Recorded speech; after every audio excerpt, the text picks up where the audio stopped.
So hey guys, this is Anmol Singh, welcome back to our channel. So यार, इस video में हम लोग देखने वाले हैं what is the expected marks versus rank versus percentile. But हाँ यार, ये डाटा एक्सपेक्टेड होने वाला है। सो यार, कि इस बार सिलेबस रिड्यूस हुआ है, तो यार पेपर अकॉर्डिंगली मॉडरेट बनने वाला है। इसके पीछे का रीजन आगे डिस्कस करेंगे। बट यार, मैं कोई भविष्यवाणी नहीं कर रहा हूँ, बट हाँ थोड़ा बहुत आइडिया तो लिया जा सकता है। तो यार, मैथ्स के सेक्शन में ज्यादा कुछ चेंजेस नहीं किए गए हैं, ज्यादा सिलेबस रिडक्शन नहीं हुआ है। तो यार, मैथ्स का section already moderate to tough आता था। बट यार, अब आते हैं फिजिक्स में मेजर चेंजेस नहीं किए गए हैं, बट हाँ थोड़ा बहुत चेंजेस किए गए हैं। बट फिजिक्स का भी पेपर मॉडरेट आता था हमेशा से, बट किसी शिफ्ट में इजी भी आता था। बट यार, अब आते हैं केमिस्ट्री पे, जिसमें बहुत ज्यादा चेंजेस किए गए हैं, सिलेबस रिडक्शन बहुत ज्यादा किया गया है। तो यार, पेपर केमिस्ट्री का इजी आता था, जिसमें बहुत ज्यादा बच्चे स्कोर कर पाते थे मार्क्स, जिससे उनको बहुत ज्यादा एक एक्स्ट्रा एज मिलता था पेपर में। बट यार, जो चैप्टर बहुत ज्यादा इजी थी उनको एनटीए ने हटा दिया है। तो यार, इससे ना पेपर थोड़ा टफ बनने या मॉडरेट बनने के चांसेस ज्यादा हैं। तो यार, अब ओवरऑल अगर कंक्लूजन देखा जाए तो यार, पेपर मॉडरेट टू टफ बनने के चांसेस ज्यादा हैं। तो यार, जिससे ये फायदा होने वाला है कि बहुत कम मार्क्स पे बहुत अच्छी परसेंटाइल बनने के चांसेस हैं। तो यार, अब बात करते हैं कि कितने मार्क्स पे कितनी परसेंटाइल, कितने रैंक बनने वाली है। अगर तुम 290 से 280 मार्क्स लाते हो तो तुम्हारी 10 से 20 रैंक बनेगा और 99.99 से 99.998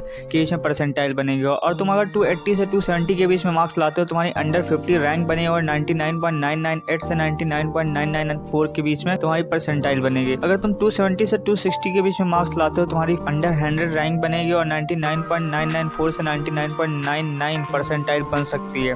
अगर तुम 260 से 250 के बीच में मार्क्स लाते हो, तुम्हारी अंडर 500 रैंक बनेगी और 99.99 से 99.92 के बीच में परसेंटाइल बनेगी। और अगर तुम 250 से 220 के बीच में मार्क्स लाते हो, तुम्हारी 500 से 1000 के बीच में रैंक बनेगी, मीन्स अंडर 1000 रैंक बनेगी और 99.92 से 99.87 के बीच में परसेंटाइल बनेगी। अगर तुम 220 से 200 के बीच में मार्क्स लाते हो, तुम्हारी अंडर 1000 से 2500 के बीच में रैंक बनेगी और 99.87 से 99.82 के बीच में तुम्हारी परसेंटाइल बनेगी। और अगर तुम 200 से 180 के बीच में मार्क्स लाते हो, तुम्हारी 2500 से 4 के बीच में रैंक बनेगी और 99.82 से 99.75 के बीच में परसेंटाइल बनेगी। और तुम अगर 180 से 170 के बीच में मार्क्स लाते हो, तुम्हारी 4000 से 6000 के बीच में रैंक बनेगी और 99.75 से 99.76 के बीच में परसेंटाइल बनेगी। अगर तुम 170 से 160 के बीच में मार्क्स लाते हो, तुम्हारी 6000 से 8000 के बीच में रैंक बनेगी और 99.70 से 99.50 के बीच में तुम्हारी परसेंटाइल बनेगी। और अगर तुम 160 से 150 मार्क्स लाते हो, तुम्हारी 8000 से 10000 के बीच में रैंक बनेगी और 99.50 से 99.60 के बीच में तुम्हारी परसेंटाइल बनेगी। और 150 से 140 के बीच में मार्क्स लाते हो, तुम्हारी 10K से 20 की रैंक बनेगी। अगर तुम 140 से 130 के बीच में मार्क्स लाते हो, तो तुम्हारी 20000 से 30000